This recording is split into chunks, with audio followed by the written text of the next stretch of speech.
เทคนิควิธีถ่ายรูปภาพให้ได้มุมกว้างๆจากมุมซ้ายไปหามุมขวาให้ได้มุมกว้างๆทั้งหมดเลยมีเทคนิคดีๆมาบอกมื้อนี้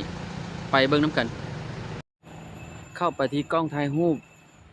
แล้วเข้าไปที่โหมดพาโนนี่พาโนรามานี่เขาจะแบบนี้เนาะอ่าหลังจากนั้นเขากดถ่ายปุ๊บแล้วเขาเลื่อนมาแบบนี้จากจุดนี้มาหาจุดนี้เขาจะได้ภาพกว้างๆเลยมันจะบันทึก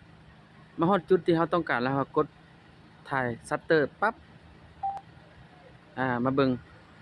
งรูปที่ออกมาบัดนี้ปึ๊บเห็นบ่เขาจะได้ตั้งแต่เขาสังเกตเห็นบ่เห็นพระพุทธรูปเพิ่นยืนอยู่บนนี้จนเลื่อนมาจนฮอดพี่เขาจะได้มุมกว้างๆแบบนี้มันจะบันทึกแบบมุมกว้างที่สุดถ้าเขาถ่ายธรรมดามันจะบ่ได้เด้ถ่ายธรรมดามันจะบ่ได้จะเห็นแต่ต้นไม้อย่างเดียวหรือว่าคันอวยมาเบิ่งนี้ก็จะเห็นตั้งแต่พระพุทธรูปอย่างเดียว